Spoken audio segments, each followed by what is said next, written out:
Okay, this is the original release, Tamiya, kit number 35009 from way back.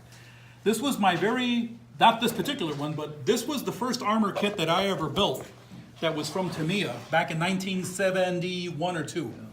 And people think, those kits back in those days, they weren't anywhere near as good as the Dragon kits. I defy by looking at that model. I mean, the detail on that kit is just fabulous. And this was the day when Tamiya was breaking into the market and delivering their models, sending the stuff into the States. And they took the country by storm. Anyway, I was in Michael's looking for supplies and some things that I found. And I saw these wooden bases that they had there. And I remember when I built this kit long time ago, I put it on an octagon-shaped panel very similar to this, and it was my first diorama. So I decided to take a trip down memory lane and redo the kit. So I went through George's kits, and sure enough, he had at least 3 or 4 of these. So I pulled out a sealed one, opened it up, and I actually just sat there for almost an hour just wowing myself about how nice these kits used to be. One of the things you got to look at that is that this is one thing that I really miss in models today. This whole front page is just the history. The Mark II, how it played a part in the Africa Corps, and markings and uniforms and everything. This is ranks and everything. Yep. This is what Tamiya used to do. From kit number 35001 to about kit number 150. After that, they were so popular that demand wanted them to just produce a lot of kits. So their histories and everything went by the wayside. Anyway, back to the kit. The kit is right out of the box. Everything you see there is pretty much out of the box. The only thing that I had to scratch build was basically the whip antenna, which I made out of stretch sprue. The figures, of course, come with the kits. Even the decals for the uniforms, like on the helmets and whatnot, are from the kit. The kit went together beautifully, no fit issues whatsoever. And again, take a good look at that track. That's rubber band track, buddy, because this was a motorized kit originally, and it has the little switch thing on the bottom to actually have it run on the ground. And that track is just fabulous. It's very, very well detailed. And it's rubber band track. Like I said, the kit went together really, really well. I used enamel paints on it as usual. It's all hand done. The wash on the kit is done with what I call Rob's grime, which is basically the bottom of your paint jar. I thin it out, and then I just brush it with a wide sable brush, let it dry, and then I hit it with a coat of clear flat. And that's my finish after I got the decals on it, of course. The figures are actually quite good for the time period. All of their equipment on the figures are separate parts. And so you can hand paint everything separately, then glue it all onto the figures. And the way their poses are, they actually do stand alone. I mean, they don't fall over. I mean, which I think is really nicely done.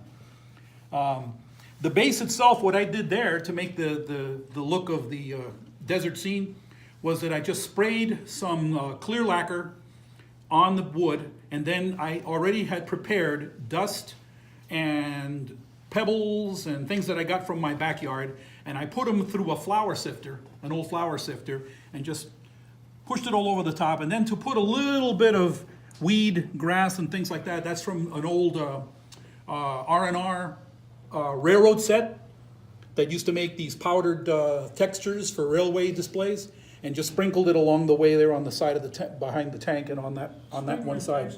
You can go to your local hardware store, VX, Lowe's, Home Depot, whatever, and they have the textured paints you can buy.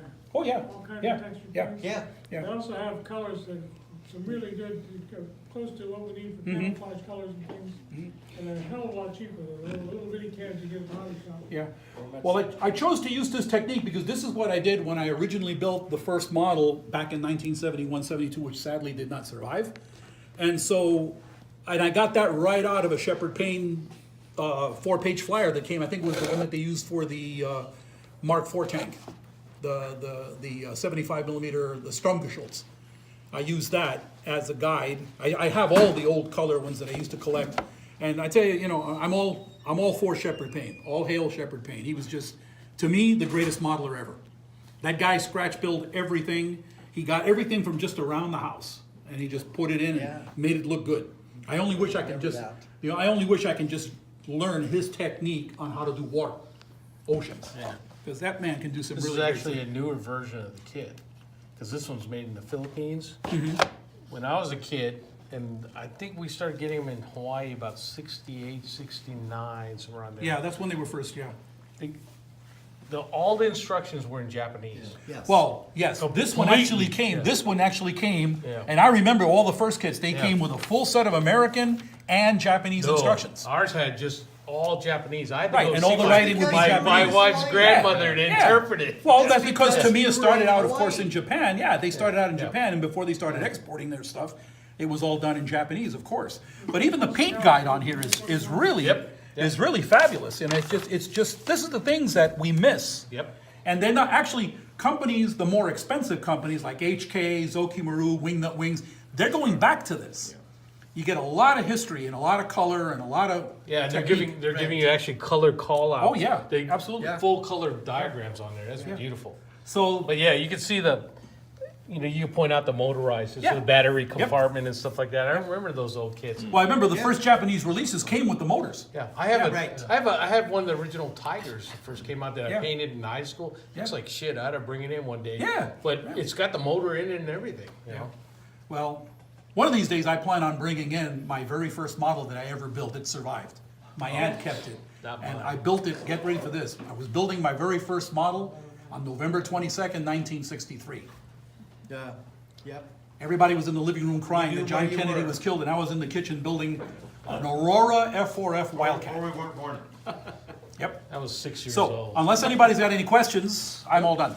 Or we I weren't was born. Oh, three so and a on half. your base, do you use like PVA glue or something like that to put the ground on? No, I use clear lacquer. Clear Clear lacquer. flat lacquer. So would you just spray it on, then Spray it drop on, everything on? used a little sifter, spread everything out, waited for it to dry, and then I painted it. Okay. And then I went over the whole, after the whole model was done, I hit everything with Tester's Clear Flat. Okay. So did you have any problems with the rubber track? Did you paint it first? No cracking? No cracking. No, well, with enamel paint sticks to everything. I mean, it just, it didn't flake. Again, I painted everything, I rusted it, did everything, and then I put a coat of Clear Flat on it. And then it popped onto the track so nicely that nothing flaked away. And it didn't really stretch. I mean, these tracks, I mean, I really wish they still make them. That would save a lot of time, because the only way you get this kind of quality and detail are the separate link tracks, sadly. And I mean, this kit it was just so much fun to build.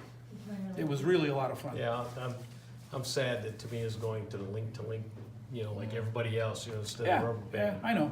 I know, which is sad, but like I said, if you go to the model shows and you look at some of these old Tamiya kits, look at the number, the 5-digit number. Yeah. It all starts with 35, meaning 1/35th scale, and then the numbers would be 0001 through 125 or 150.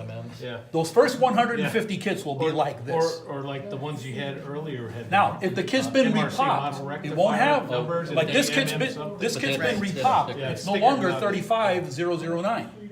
This kit being repopped, it's being released, it's still released today, it's, I think all their new releases start with a 1.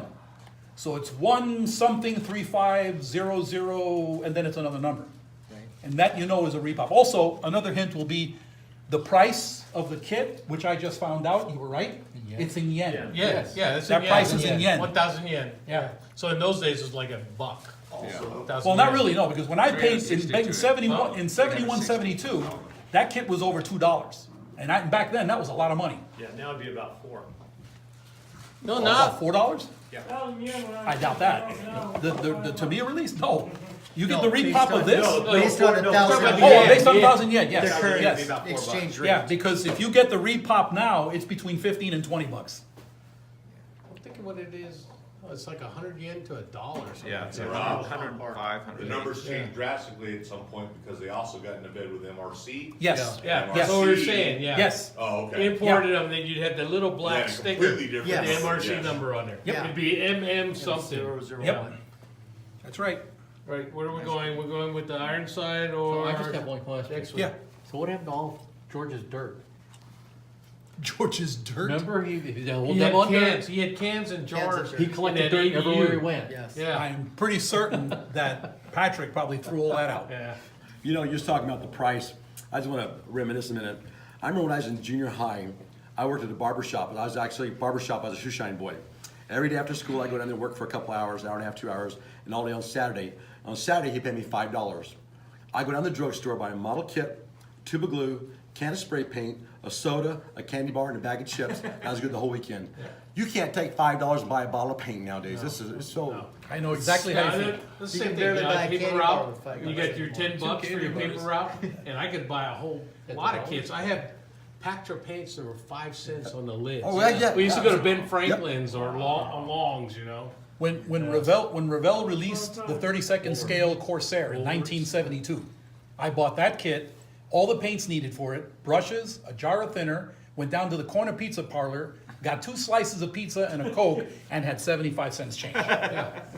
It's just like the Revell, the old Revell kits, 132nd. He did the I guess same they thing are, with the bigger $2. ones, right? Oh, yeah. I had the Huey, the Cobra, and all them, and I think I paid like $1.50, $1 and something like Thank you that. so much, Probably in the Chief, when early you were just 70s. teaching the horses.